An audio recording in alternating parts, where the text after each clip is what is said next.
them, having been discussing with us for some time, have agreed to start international network engaged Buddhists. Very few of them in Japan. Also very few in this country. For instance, the Buddhist Peace Fellowship is one, comparing with Buddhists all over USA, a very small group. But I think Schumacher is right in saying small is beautiful. To start something small, and if that small thing have deep commitment to truth, have deep commitment to the teaching of the Buddha, put it into practice, I think it will alert other people, not only Buddhists, non-Buddhists too. Because deep down, nobody wants violence, you see. But if we don't want violence, we should not commit violence to others.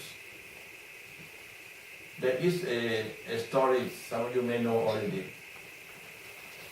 Malika, the queen of the king of Kosa, she became Buddhist.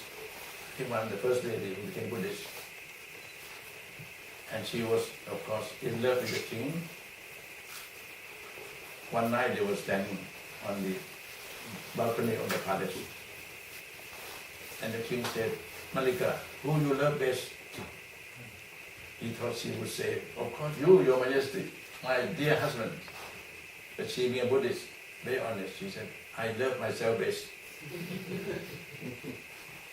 The king was surprised. He said, yes, I too love myself best. So to make sure, next day they went to see the Buddha and asked for his advice. The Buddha said, all beings love oneself best. Being aware of that, you must also feel that others love themselves best. If you love oneself, you must not harm yourself. You must not harm others. Just come right back to the first precept. But the Buddha said further, one love oneself, one must love others. If you are king and queen, you are in the higher position, you must learn to understand and love those who are below you, that they are not inferior to you.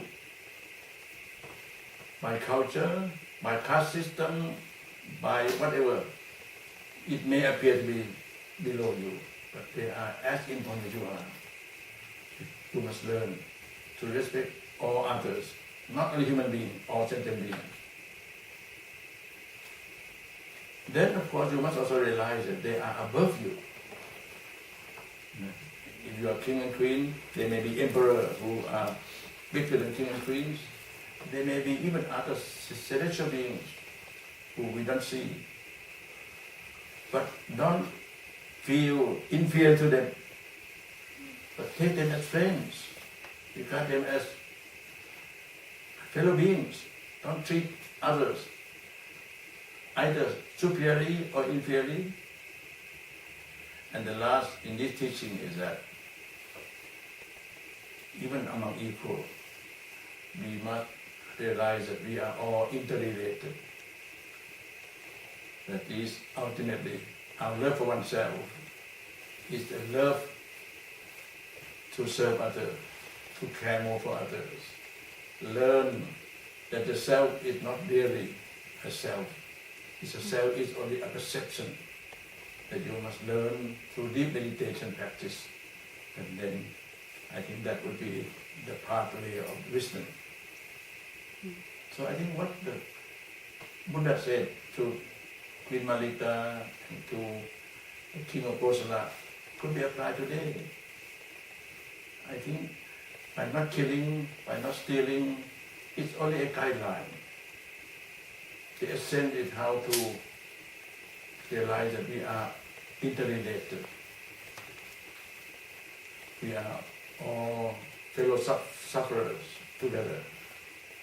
Having said that, now, we live now in a global violence,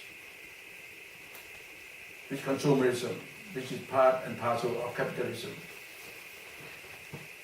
Capitalism, of course, promotes greed.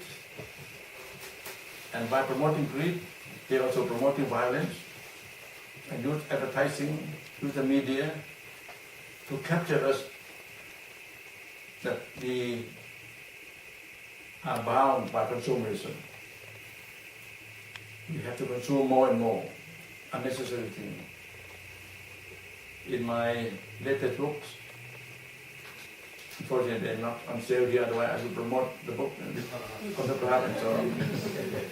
But in this latest book of mine, The Wisdom of Sustainability, Buddhist Economics for the 21st Century, when it was published in England last year, the Independent, the British newspaper, reviewed it.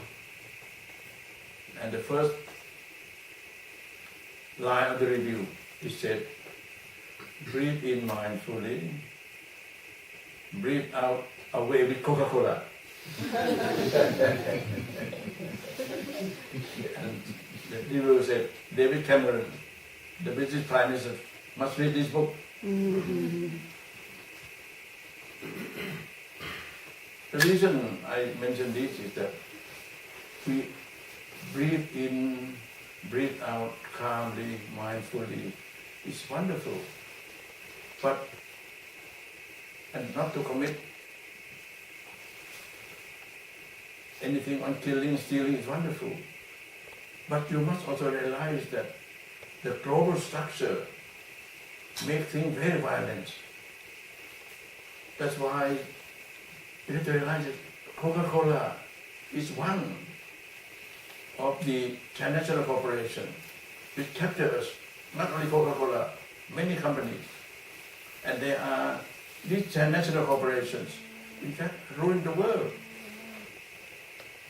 The American empire is big enough, bad enough, and now competing with the Chinese empire, big enough, bad enough, but transnational corporations are above all this. Now, if we are not aware, mentally, spiritually, we are at their mercy. Even when we are sick, we take drugs, we go to hospital, but we don't, most of us don't realize that very few drug companies control public health all over the world.